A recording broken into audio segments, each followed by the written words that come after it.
Assalamualaikum warahmatullahi wabarakatuh. Hai. Semangat pagi anak-anak hebat. Belajar bersama Bu Yanti yuk.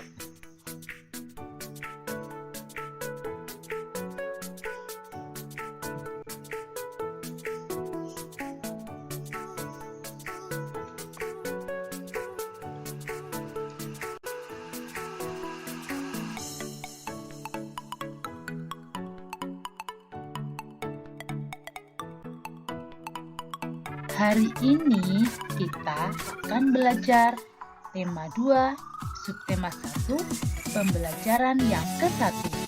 Sebelum belajar, jangan lupa berdoa terlebih dahulu ya.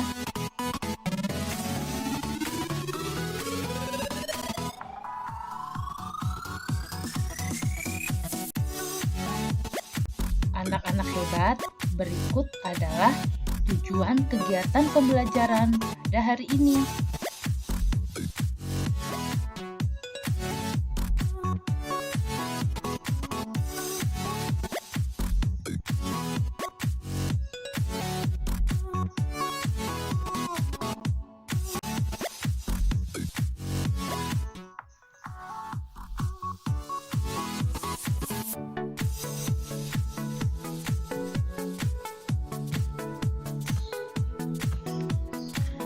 Anak-anak hebat, setiap tanggal 17 Agustus kita melaksanakan upacara bendera untuk memperingati Hari Kemerdekaan Republik Indonesia. Setiap upacara dilaksanakan, rakyat Indonesia selalu mendengar petugas upacara membacakan teks proklamasi.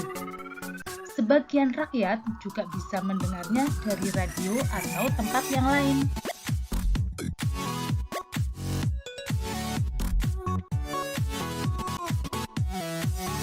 Pada tanggal 17 Agustus 1945, Insinyur Soekarno didampingi oleh Muhammad Hatta membacakan proklamasi kemerdekaan Indonesia.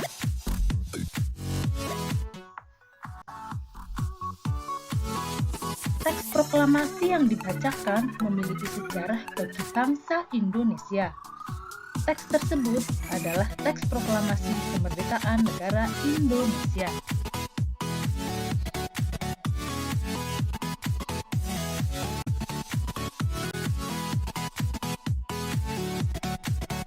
Berikut adalah naskah proklamasi yang dibacakan oleh Insinyur Soekarno.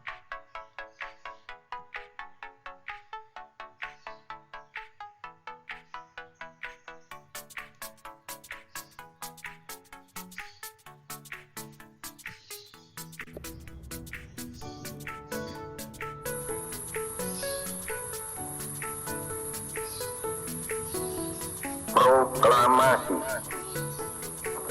Kami, bangsa Indonesia, dengan ini menyatakan kemerdekaan Indonesia. Hal-hal yang mengenai pemindahan kekuasaan dan lain-lain diselenggarakan dengan cara saksama dan dalam tempo yang sesingkat-singkatnya. Jakarta, 17 Agustus 1945, atas nama bangsa Indonesia, Soekarno Hatta.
Anak-anak hebat, untuk lebih memahami tentang proklamasi kemerdekaan Indonesia, yuk kita baca teks bacaan berikut ini.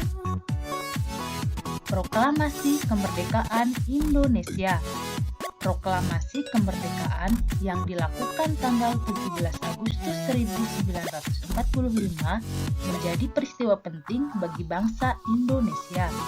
Peristiwa tersebut menjadi tonggak sejarah di mana bangsa Indonesia berhak atas kemerdekaan dan wajib mempertahankannya.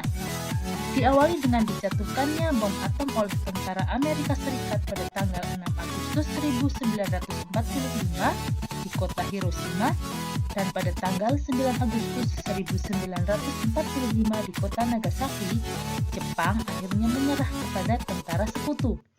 Peristiwa ini dijadikan kesempatan oleh bangsa Indonesia untuk segera membebaskan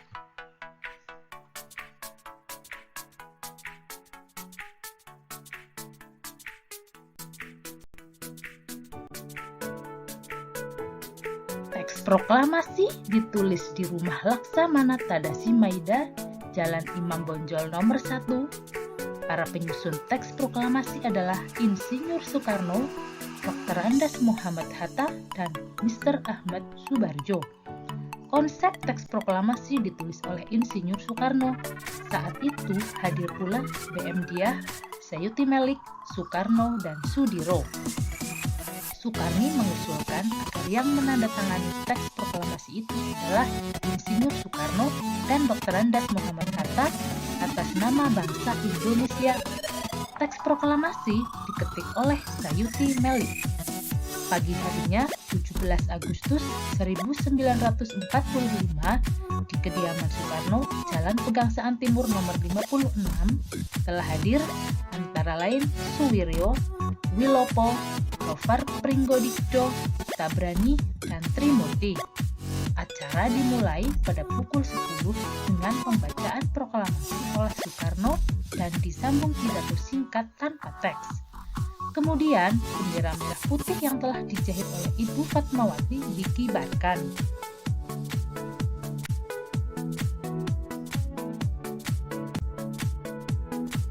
Anak-anak hebat, setelah membaca teks bacaan tersebut, mari kita belajar membuat peta pikiran. Bagaimana sih cara membuat peta pikiran? Mari kita buat peta pikiran tentang bacaan proklamasi kemerdekaan Indonesia dengan menggunakan kata tanya. Kata tanya yang pertama, apa? Digunakan untuk menanyakan suatu hal atau peristiwa yang terjadi. Kata tanya yang kedua, mengapa? Digunakan untuk menanyakan sebab. Kata tanya yang ketiga, siapa? Untuk menanyakan tokoh. Kata tanya yang keempat, bagaimana? Untuk menanyakan suatu proses terjadinya sesuatu. Kata tanya yang kelima, kapan? Untuk menanyakan waktu. Dan yang terakhir, atau yang keenam, kata tanya di mana? Untuk menanyakan tempat.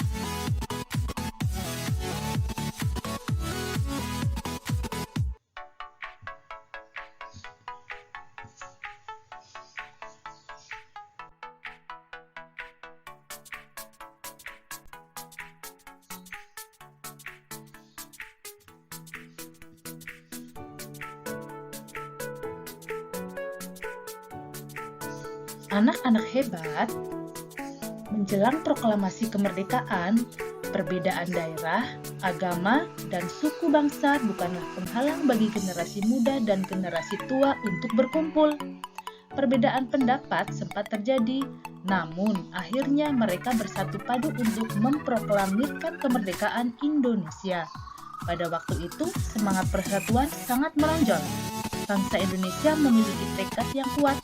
Tidak ada jalan lain dalam usaha memproklamirkan kemerdekaan, kecuali menjalin persatuan dan kesatuan. Hal ini mencerminkan kerukunan dalam perbedaan. Bersatu dalam perbedaan merupakan landasan dari persatuan yang sudah menjadi tatanan kehidupan masyarakat Indonesia sejak dulu. Hal tersebut juga ditujukan ketika masa menjelang proklamasi kemerdekaan Indonesia.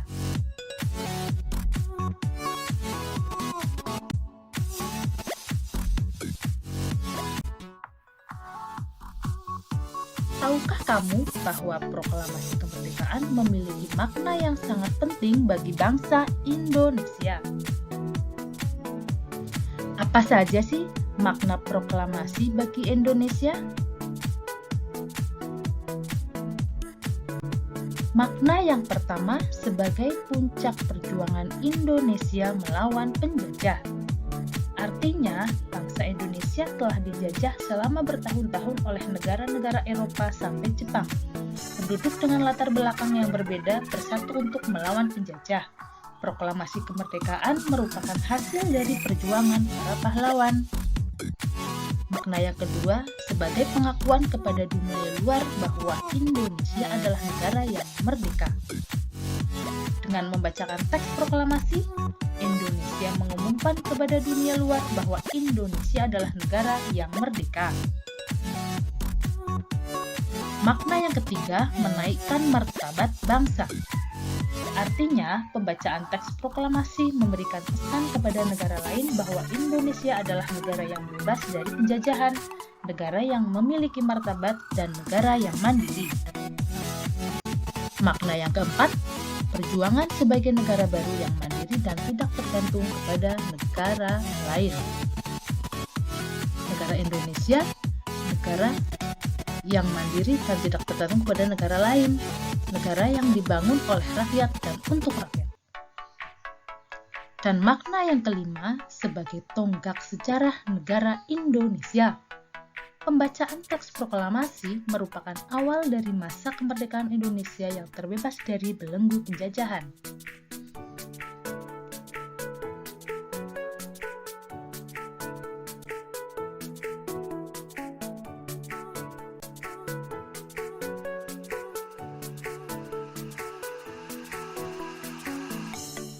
Anak-anak hebat, kerukunan dalam perbedaan juga memerlukan adaptasi atau penyesuaian diri loh.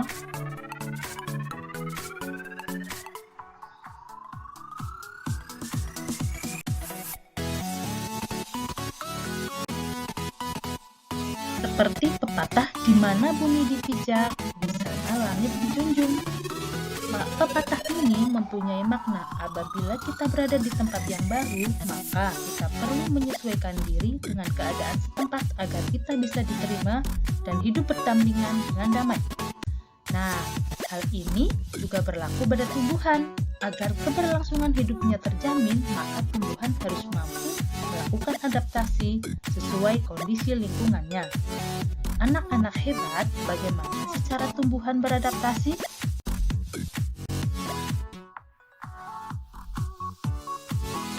Bagaimana cara tumbuhan beradaptasi? Ayo kita pelajari bersama-sama.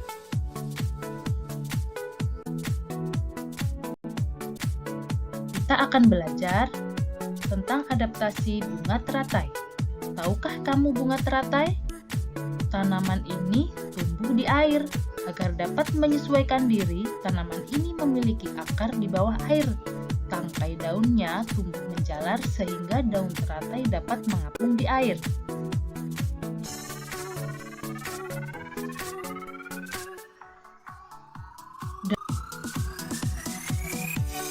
Teratai bundar dan lebar.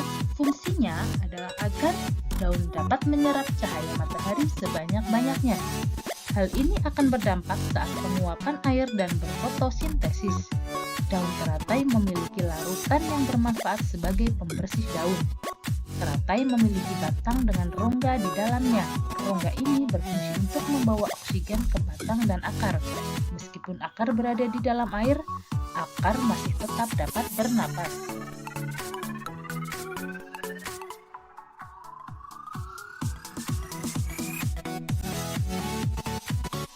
Anak-anak hebat, setelah kita mempelajari tentang adaptasi tumbuhan, coba kerjakan mengerjakan soal berikut ini. Yang pertama, bagaimana bunga teratai beradaptasi dengan lingkungannya? Dan yang kedua, pilihlah salah satu tanaman lainnya yang ada di sekitarmu, lalu temukan ciri-ciri dan cara beradaptasinya. Selamat mengerjakan! Sekian pembelajaran dari Bu Yanti. Terima kasih. Wassalamualaikum warahmatullahi wabarakatuh.